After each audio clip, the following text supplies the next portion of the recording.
Assalamu alaikum doctors, welcome to my YouTube channel MBBS NBDS lectures. Today is the 13th video of revision course of Periodontics, which is very important for NLE, MDS, NBDE as well as for BDS students. In this video we will discuss about defense mechanism of oral cavity, or also known as defense mechanism of gingiva, in which there is two defense mechanism. Number one is saliva and second is the gingival clavicular fluid, GCF. In this video we will discuss detail about saliva.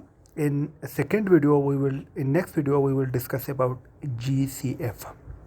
Now in saliva, which act as a defense mechanism of gingiva and oral cavity, we will discuss how it acts as a defense mechanism. Now there are 8 function of saliva, which is properties and functions. There are 8 functions of saliva. Number one is digestion, second is lubrication, third dilution and cleansing, fourth neutralization and buffering, fifth saturation, sixth antibacterial effect, and seventh pellicle and plaque formation, and eighth is the tooth integrity maintenance. Now we will discuss one by one. First is the digestion. How saliva help in digestion? In saliva there is a salivary amylase which initiates starch digestion. Second function is lubrication.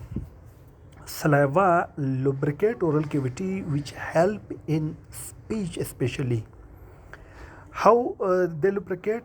By glycoproteins and mucoids provide tissue coating film for lubrication of hard and soft oral surfaces. Now what are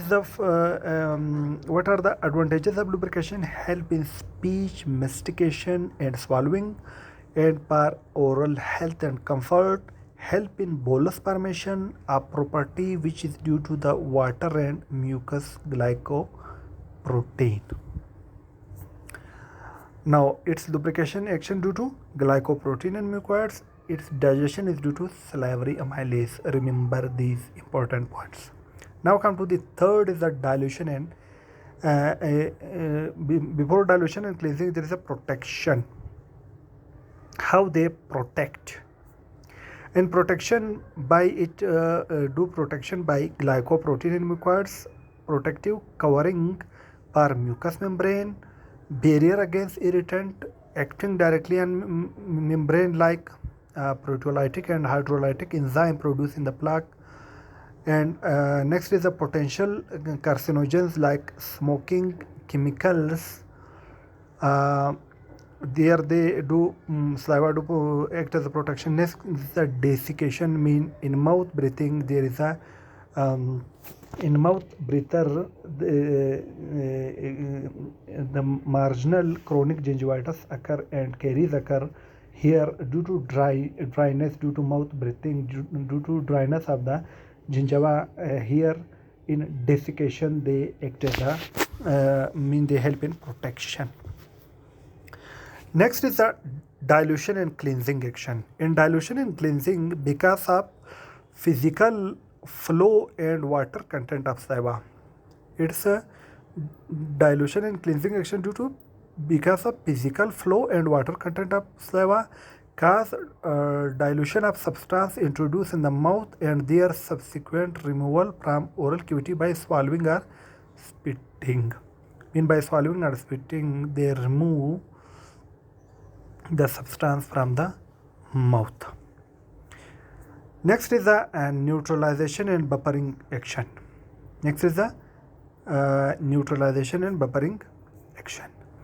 In neutralization and buffering, principal constituent which are responsible for these properties, neutralization and buffering, is the bicarbonate and phosphate.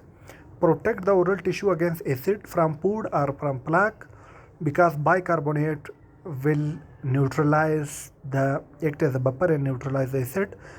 And stimulation of flow causes increase in pH in plaque, which reduce the carcinogenic potential of foods because they increase the pH.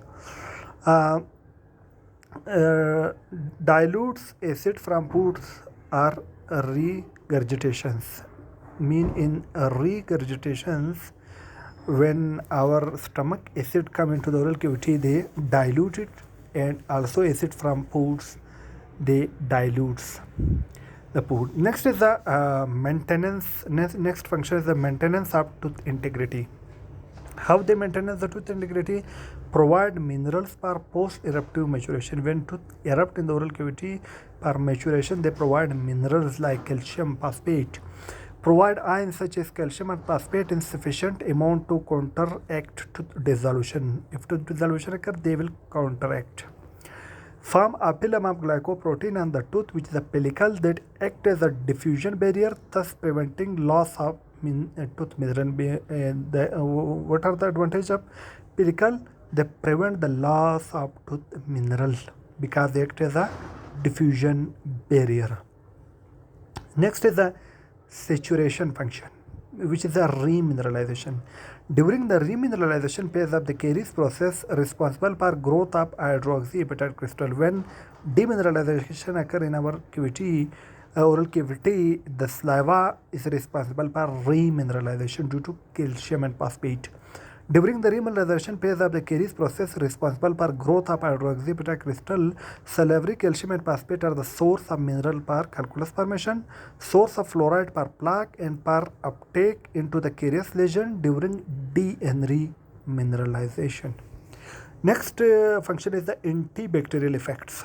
In antibacterial effects, it is due to the antibodies, which is the immunoglobulin, which are of three types: IgA, IgG, and IgM, but mainly of the IgA class.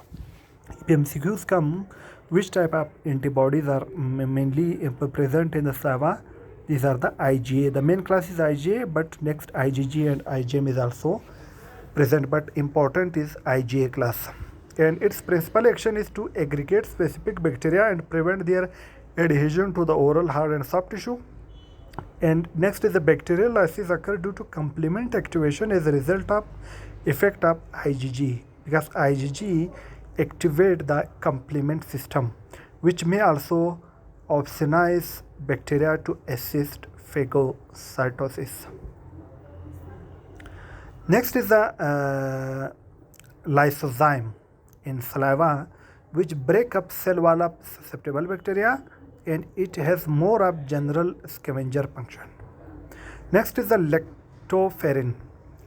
Lactoferrin exhibit a bactericidal effect on cardiogenic streptococci. They exhibit bactericidal effect. Next is the lactoperoxidase cause oxidation of susceptible bacteria. These points are very, very important. What is the function of lysozyme, lactoferrin, lactoperoxidase? Next is the water balance. ADH secretion during vomiting or hyperapnea help in water balance due to increased water absorption through straitened salivary ducts. Our salivary gland saliva also help in water balance, because due to vomiting, when our body fluid loss, ADH come, and there is and these salivary duct absorb the water and store the water. Next is the excretory function. When our blood toxic level of heavy metal increase, they come in saliva, and due to saliva they can when we spit, they are removed through our blood. Toxic blood level of heavy metal reflecting in saliva are lead, mercury, bismuth, and bismuth secretion, leading to oral soft tissue deposits. Next is the defense mechanism of the saliva.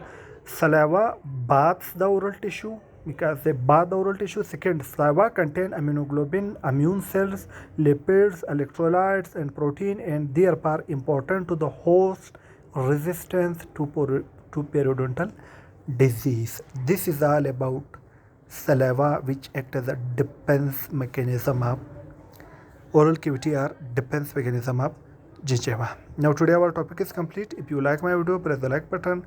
and share this video with your friends. If you're new to my channel, subscribe my channel by pressing the red subscribe button and also press the bell icon in order to receive my each new video notification. For watching my videos, I am very thankful to you. Thank you very much.